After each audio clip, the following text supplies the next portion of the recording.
Hello, everyone, and welcome back to part 6 of the USS Zandilar. So, the Zandilar, a study of patchwork resilience, was suddenly thrust back into combat. Her recent upgrades, the oscillating energy pulse phasers and micro torpedoes, were about to be field tested against a different type of enemy threat: bounty hunters.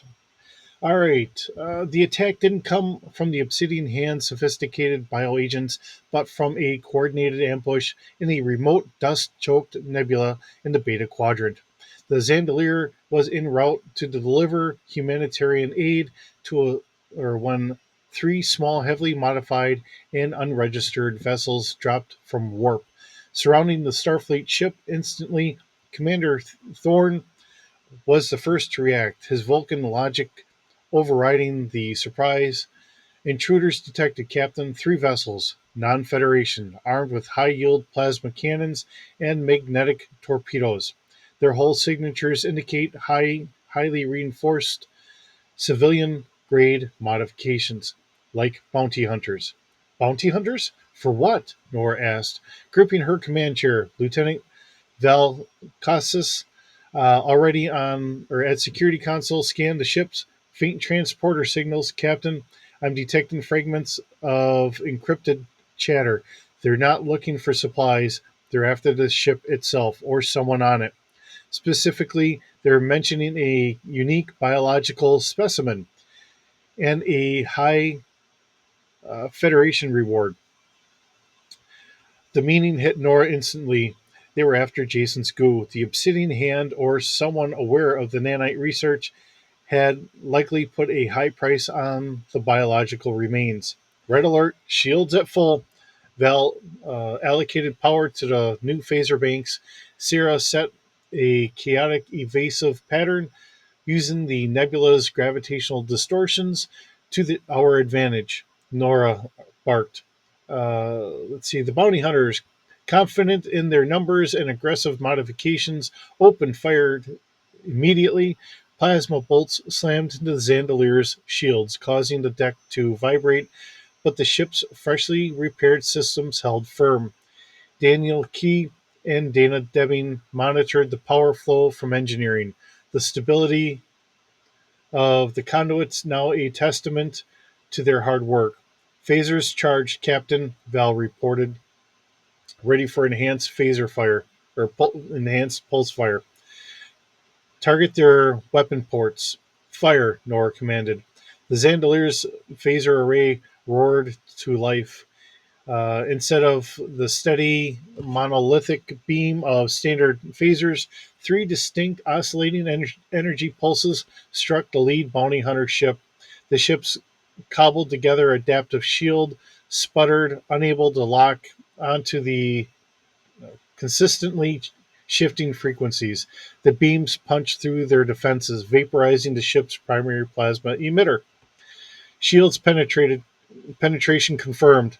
Their plasma array is down, Val announced, a rare note of excitement in his voice. The remaining two ships, realizing their conventional shields were useless, began to maneuver for a torpedo attack. They're launching magnetic torpedoes, Sarah. Evade. Sarah Johnson's Sarah Johnson guided by the cold logic of Commander Thorne, who stood calmly by her side, executed a complex series of microjumps using the nebula's fluctuating energy to obscure their position. They're too fast to hit with a standard proton spread, Thorne advised. Use the new micro torpedoes, Captain. Target those engines. Daniel armed Daniel, arm all micro torpedoes. Target engine nacelles. Spread spread salvo. Daniel's voice crackled from engineering. Micro torpedoes armed and set for molecular destabilization signature. Firing. A dense swarm of small, highly maneuverable torpedoes launched from the Zandilar's ventral launcher. They easily evaded the remaining ship's countermeasures, striking the engine nacelles. Instead of massive explosions, the micro torpedoes detonated with intense, localized energy bursts designed to find and disrupt unstable molecular bonds. The bounty hunter's heavily fortified engines, stressed from the high power output, immediately began to fracture. One ship's nacelle was ripped clean off. The second spiraled out of control, its warp core contained, but its sublight engines destroyed. The two ships crippled, one destroyed, all three targets neutralized, Val announced, the relief palpable, palpable in his voice. Nora leaned back, exhaling slowly. The fight had been brutal, but the Zandelier's upgrades held up and worked perfectly, demonstrating the wisdom of turning past trauma into future strength. Commander Thorne, have Lieutenant Val compile all encrypted chatter and debris analysis. I want to know who put the bounty on our property. Nora ordered. Val, you did it well. Your anticipation was spot on. Thank you, Captain, Val replied, already sinking back into his console. Reviewing the data, this was a victory, but a grim one. The attack confirmed that the threat to Jason was not over. The Obsidian Hand, or their associates, were actively trying to retrieve or destroy his remains. The Zandilar was not just a supply ship anymore. It was a fortress carrying a unique, valuable prize, and the galaxy's darkest elements knew exactly where they were. The bounty hunter attack was a stark reminder that the external war was just beginning. All right. The bounty hunter encounter went, though violent, inadvertently served a purpose. It showed nope, that's something else. All right. Life aboard the Zandalar settled back into its uneasy rhythm. Commander Thorne oversaw the tactical readiness with logical precision, integrating the data from the bounty hunter attack into their defense protocols. Lieutenant Val Casas continued his relentless scanning, now more convinced than ever of the unseen dangers lurking in the vastness of space. Daniel and Dana, their quiet connection deepened with every solved engineering puzzle, pored over schematics, constantly refining their weapon systems and monitoring Scrub's reports from the ship's internal network. But the most profound shift began in sickbay, a flickering in the goo. Ensign Jenny Polvik maintained her relentless vigil over Jason's goo. Months of silence had taken their toll, testing her resolve, but she refused to surrender. She had tirelessly experimented with every known form of neurological and bioelectrical stimulation, attempting to reestablish a stable pattern within the formless mass. One afternoon, during a routine bioelectric pulse sweep, Jenny noticed a subtle anomaly. The goo, usually a quiescent, shimmering pool, pulsed with a very faint, almost imperceptible secondary light source. It wasn't the uniform internal glow of inert nanites, it was a rhythmic, organized flicker. Her medical tricorder, tuned to detect neurological activity, registered a minuscule but definite neural signature. Captain Richards to sick bay. Jenny's voice, usually calm, was strained with excitement over the comm. Captain, it's Jason. I'm detecting a neural activity. It's faint, but it's there. Something is trying to reform. Nora, along with Daniel, Dana, Vale, and Commander Thorne, immediately converged on sickbay. They watched in stunned silence as the goo, stimulated by Jenny's probes, began to uh, coalescence, not into a full body, but into a swirling, intricate pattern like a complex biological um, fractal. It's like the nanites are trying to rebuild a central nervous system, Jenny explained, her hands flying across her console. The deactivation pulse removed their adaptive programming, but it didn't completely erase the last stable blueprint they had. His consciousness, it's using his own residual genetic memory as a template. Daniel's eyes widened. The master nanite controller, when Kalen used it, It didn't just deactivate, it essentially reset the nanites to a primordial but contained state. If we could provide the right stimulus in a new blueprint, possibly. But the neural activity was chaotic, fragmented. On the sickbay monitor, Jenny displayed her neural scan. It was a storm of conflicting impulses, occasionally uh, uh, becoming into distortion, fleeting images. He's in a severe dream state, Captain, Jenny confirmed, her voice softening with concern. His mind is active, but it's fractured. It's struggling with identity, with trauma. He keeps cycling through images, Sarah Johnson, and then profound horror. Nora's gaze drifted to Val, then back to the monitor. He's reliving his transformation and the dream of what he's lost. Sarah. Just then, a more coherent image flashed across the screen, one that sent a chill down Nora's spine. It was the distortion, female. It was the distorted female form of Jason, eyes wide and confused, and then brief, terrifying glimpse of a tentacle-like appendage before the neural activity collapsed back into chaos. He's not just dreaming what he'd lost, Nora realized out loud, and her voice was tight. He's dreaming of what he became and the violation of it. The nanites' influence, even in a dream state, is profound. Commander Thorne, ever logical, offered his assessment. Captain, the consciousness is present. This is our opportunity. If we can provide a stable, consistent blueprint, perhaps we can guide the nanites to rebuild a body that his mind can accept. Ensign Key's controller, reprogrammed, could achieve this.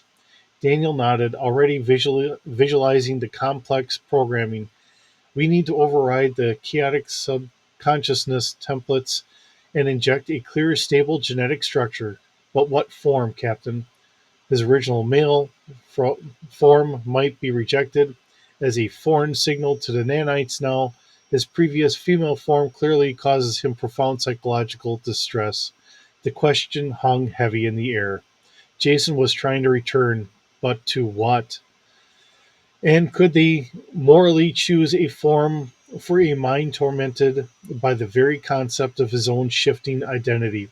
The crew looked at the swirling goo, a repository of hope and horror, knowing their next decision would determine not just Jason's body, but his very soul. A desperate attempt at restoration. The debate over Jason's new form was brief but intense. Commander Thorne logically argued for a stable genetic humanoid form to ensure maximum psychological comfort. The operational efficiency. Jenny Pulvic feared that attempting to force a return to his original male form might be rejected by the nanites, now hardwired with a complex female baseline. But Richards, remembering the new raw grief in Jason's dream state and his longing for his lost identity, made a decision or a decisive choice. He was a man. He wanted to be a man, Nora stated, her voice firm. We attempt to restore him as the man he was, as close as possible. He deserves that choice, even if we're making it for him now. Daniel, can you program the master nanite controller to prioritize his original genetic template? Daniel Key, after meticulous analyzing of the inert goo's residual genetic markers, nodded. It's a significant risk, Captain. The nanite's previous female baseline is deeply ingrained, but I believe I can isolate a strong enough genetic signature from his earliest pre-nanite bioscans to create a dormant blueprint. We will essentially be flooding his consciousness with the memory of himself while focusing the nanites to rebuild that specific form. Dana Debbing worked tirelessly alongside Daniel, calibrating the master nanite controller, ensuring the frequency was precise enough to guide the nanites without overwhelming his fragile, reawakened consciousness. Jenny Pulvic connected Jason's goo to a site of neurological monitors, preparing to observe every minute or minute shift. The rebirth. The procedure began in the sterile silence of sickbay. Daniel activated the master nanite controller, aiming its precise beam at the shimmering goo. A low hum filled the chamber. The goo began to pulse with increased intensity. On the monitors, Jason's neural activity spiked. A maelstrom of conflicting signals then slowly began a coalesce into a more organized pattern. The dream imagery of Sarah, the tentacle, the horror, all flickering erratically before being slowly overwritten by a new dominant template, his own original male face. The goo began to reform. It was agonizingly slow, a fluid sculpture of biological reconstruction. Bones formed, muscles stretched, the familiar features began to emerge. The crew watched, breathless, as the shape of Jason Wellman, the man they knew, started to solidify. However, the nanites, even when guided, retained a uh, vestige of their adaptive nature. As the skin began to form, it didn't return to its original tone. Instead, it took on a subtle, almost imperceptible metallic sheen, a faint silvery undertone that gave his complexion a unique, almost um, ethereal quality. His hair, once brown, shimmered with hints of deep bronze. Then he gasped. His eyes, the clear, bright blue, then they remembered, snapped open. Jason, Nora whispered, stepping forward. He pushed himself up, his new body feeling alien yet familiar. He looked down at his hands, then up at Nora, then at Daniel, Dana, Jenny, Val, Commander Thorne. His face was a mixture of profound confusion, relief, and a dawning, terrifying awareness. Captain, he croaked, his voice deep, resonating, but with a new, almost synthesized quality. He looked down at his distinctly male chest, then slowly felt his face. I'm, I'm, I'm back. Jenny rushed forward, a medical tricorder sweeping his body, psychologically or physiologically functions stable. Lieutenant, male form confirmed, but his epidermal layer, it has a unique metallic density, and his internal systems show a complete harmonious integration with the nanite constructs. As Jason tried to process what had happened, a profound new sensation flooded his mind. It wasn't just the memory of his past or the trauma of his recent nightmare. It was a vast intuitive knowledge, a complete cellular understanding of every molecular structure around him. He felt the hum of the ship's conduits, the subtle energy fluctuations of the comm system, the biological processes of his own crewmates. He looked at his hand, and for a fleeting moment he felt the molecular bonds within his own flesh. The nanites were no longer a foreign invasion, they were him. They were an intrinsic part of his being, and they gave him an unprecedented control. He concentrated, and the subtle metallic sheen of his skin intensified for a fraction of a second, then receded. He felt a nascent power, a deep seated truth about his own existence. I I can feel it, Jason said, his voice lacing with awe and terror.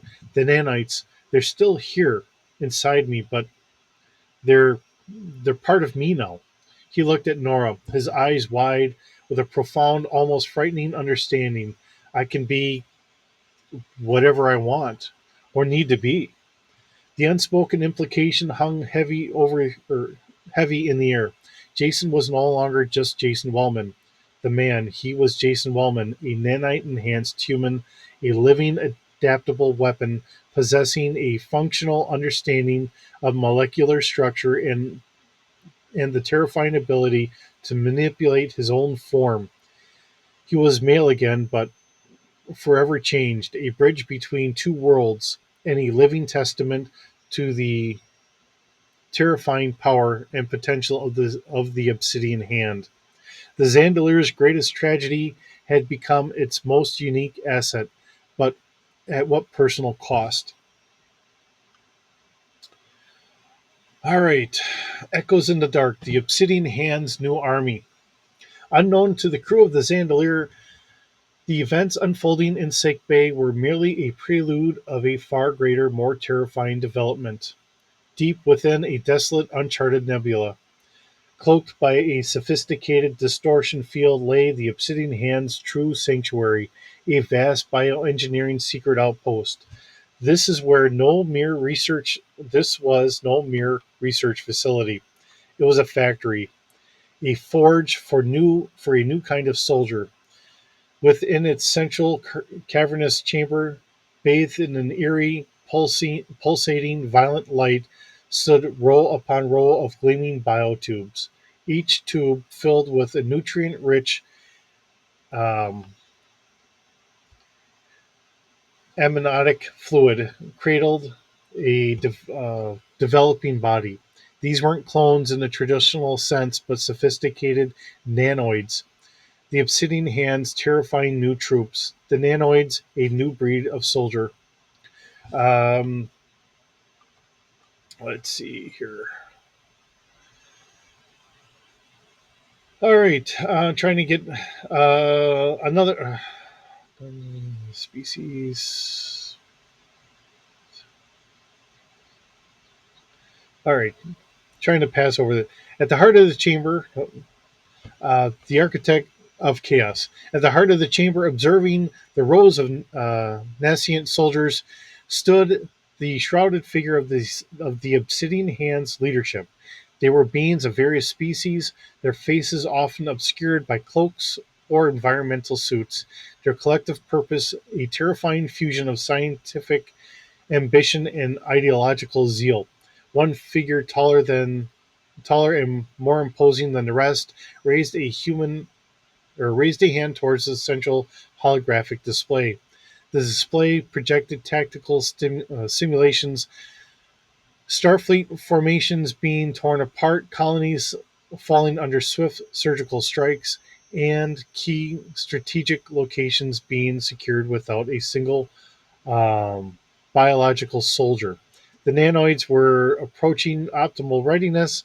A synthesized voice, deep and resonant, echoed through the chamber. Their integration with existing Starfleet grade weaponry, harvest schematics, is progressing. The incident proved invaluable data on the limits of their adaptation and the psychological breaking points of standard humanoid species. Another slighter, uh, another slighter uh, figure, whose voice carried a chilling, almost feminine lint, added, "The success of Agent Kalin's mission to destroy the internal nanite core and neutralize the Lieutenant Wellman asset, while recovering clinical information on the master nanite controller, confirms our tactical superiority. They believe they have found their saboteur. They do not realize it was merely a distraction." A third figure, its form vaguely insectoid, clicking its mandibles, the Federation's complacency, their reliance on conventional warfare, makes them ripe for this metamorphic uh, revolution. We will not merely conquer, we will evolve them, or eliminate their flawed genetics entirely. The holographic display zoomed in on the Zandalir, meticulously detailed, showing its upgraded phaser arrays and micro torpedo launchers. The Zandalir now poses a greater threat with its enhanced weapon systems, the tall figure acknowledged, but also It is a greater target. Let them upgrade. Let them prepare for war. For the war they understand. They are building to the war. They are blind to the war we are truly waging. War on the horizon. The chamber filled with a soft collective hum of biotubes pulsed with accelerated life. The golden eyes of the nascent nanoids flickered open, filled with cold, programmed purpose.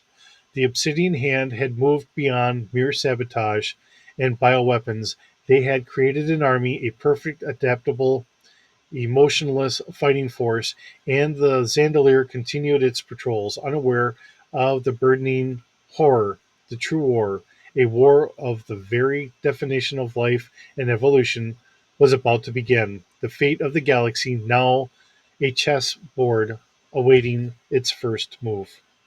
All right, this ends the current segment here, and we will move on to our next one here shortly. So, again, and as always, thank you for stopping by. Thanks for visiting. It's always wonderful having you here. Hope you're doing well, and I will see you in the next video.